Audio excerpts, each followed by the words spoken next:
Ayan, so dumating na yung ating order, no? So, i-unbox muna natin. Unbox mo tayo. Okay. Ito po ay compressor, na compressor po ito.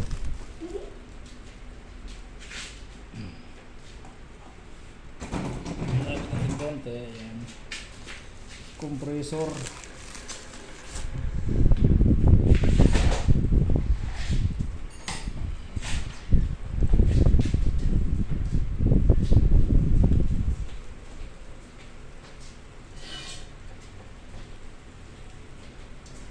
I-unbox muna natin.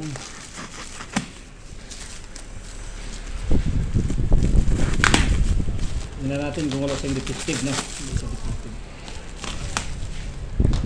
Ano po ito? Compressor ng sasakyan, pang repair van po.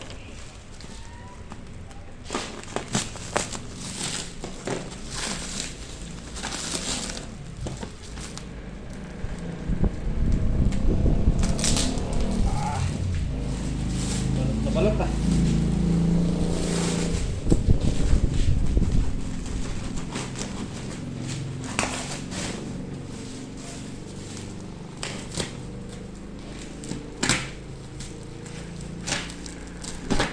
So may project na tayo.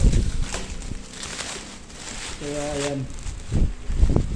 Okay, bali daw ang piraso ito. Ito yung isa. Ayan. Saka ito yung isa. Okay. Brand new po ito, brand new. Tingnan natin.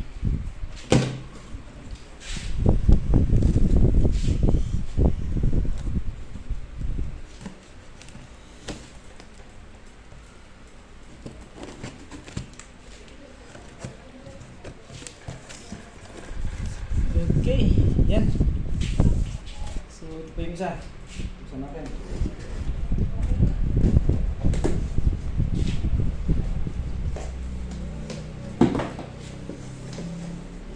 Ay.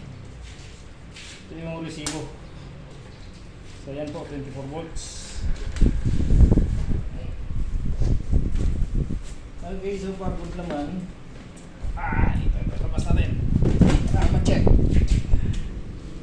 Yan. So, brand new po yan, ha. So, Sandin yung tatak. Sandin. Okay, brand new. Yan. So, ito yung isa. Check natin.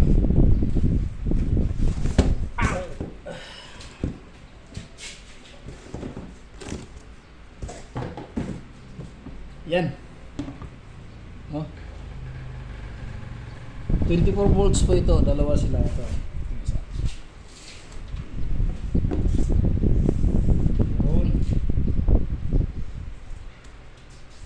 So, meron pa silang kasama na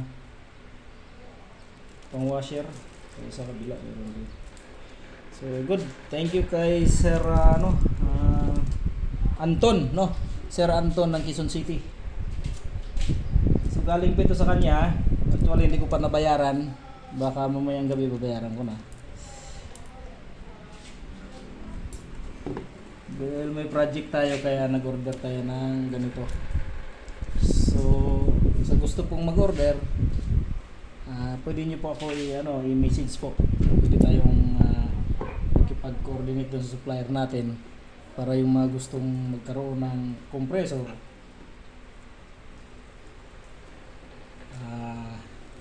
makakabili na.